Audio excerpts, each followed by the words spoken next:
বিসমিল্লাহির রহমানির রহিম। আসসালামু আলাইকুম। দেশি মুরগির ফার্ম থেকে আপনাদেরকে স্বাগতম। তো আজকে দেশি মুরগির ঘরটা কোন পজিশনে কিভাবে থাকলে ভালো হবে, রোগ মুক্ত থাকবে মুরগিগুলা, তো এই বিষয়ে কথা বলবো। তো সকালবেলা এখন 10টা বাজে, আমি মুরগিগুলো আরও 1 ঘন্টা আগে ছেড়ে দিছি। ছেড়ে দেওয়ার পরে এই যে মুরগিগুলো কিন্তু এখন পুরা ক্ষেতের ভিতরে ছড়িয়ে ছিটিয়ে আছে।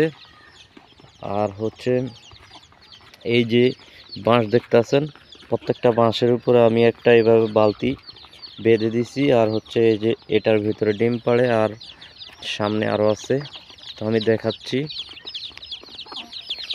এই যে এটার ভিতরে মুরগি কিন্তু ডিম পাড়তেছে। তো আর এখানে আছে দেশি মুরগির বাচ্চা, এগুলা অলরেডি 5 দিন বয়স, এগুলা ফুটছে।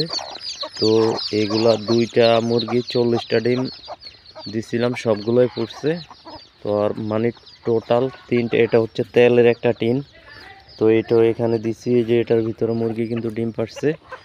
আর এই পটগুলো এখানে দেওয়ার উদ্দেশ্য হলো, আমার প্রথমে কিন্তু এটার উপরে এই যে পলিথিন এবং এই যে নারকেল পাতা দিয়ে আমি চালটা দিয়েছিলাম, বর্ষাকালে যে পানি পড়ে এই জন্য দিয়েছিলাম টেম্পোরারি।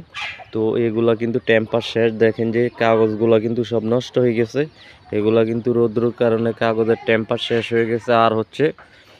আর চালের উপরে কিন্তু আমার মুরগিগুলো কিন্তু ডিম পাড়তো, আমি আমার অজান্তে মুরগিগুলো কিন্তু এখানে ডিম পাড়তো এটার উপরে। পরে আমি দেখছি যে কাকে ডিম নিয়ে যাইতেছে, পরে আমি টের পাইছি। তো এই জন্য আমি চালটা পুরা এগুলা সব খুইলা পালাইছি। তো এটার উপরে টিন দেওয়ার চিন্তা ভাবনা আমার। টিন দিলে কিন্তু আর মুরগি ডিম পাড়তে পারবে না, যেহেতু এগুলা কাগজ এবং এই যে পাতা, এগুলার ভিতরে ডিম পাড়ছিল মুরগি। আর আমি যেটা এই যে ছোট্ট একটা ঘর দেখছেন, এটা 2 তলা ঘর। তো এটার ভিতরে এখন মুরগিগুলা, এই মোরগ এবং মুরগি এগুলা এটার ভিতরে থাকে। আর এই যে সামনে আর একটা ঘর দেখছেন, তো এটার ভিতরে মুরগি ডিম নিয়ে বসে আছে, তাও দিতে আছে অলরেডি 8-10টা আছে এটার ভিতরে। আর আমি এই যে নারকেল গাছগুলা দেখতেছেন, নারকেল গাছগুলার কিন্তু ডাল এইভাবে ঝুঁক দিয়ে আসছিল। তো নারকেল গাছের পাতার জন্য কিন্তু আমার মুরগির ঘরের ভিতরে রোদ পড়তো না। তো মুরগির ঘরের ভিতরে কিন্তু অত্যন্ত জরুরি, শীতকালে কিন্তু রৌদ্র পড়তে হবে। কারণ মুরগির ঘরের ভিতরে যদি ভেজা স্যাঁতসেঁতে অবস্থা থাকে, তাহলে মুরগি কিন্তু রাত্রে ঠান্ডা লেগে যায়। আর আপনারা জানেন যে ঠান্ডার কারণে মুরগি কিন্তু বিভিন্ন ধরনের রোগে আক্রান্ত হয়ে যায়। আর এখন যেহেতু সকাল 9টা, আনুমানিক 9:30টার মতো বাজে, তো ডাইরেক্ট আমার এই যে মুরগির ঘরের ভিতরে কিন্তু দেখতেছেন রৌদ্র পড়তেছে, ঠিক আছে। তো রৌদ্র পড়লে সারা রাত্রে যে মুরগির যে ওয়েস্টগুলো আছে সব কিন্তু এখন রৌদ্রের কারণে শুকিয়ে যাবে। এই যে দেখেন,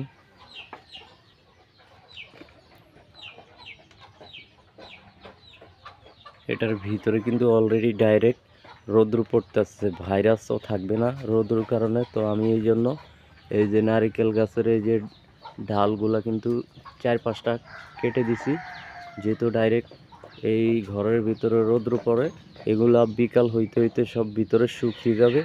তো এই জন্য আমি এই যে এটা ডিম পাড়ার জন্য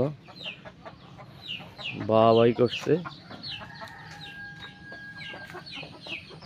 আর এটার চালের উপর আমি টিন দিব। এই ছিল আজকের ভিডিও। তো আমার চ্যানেলটা যদি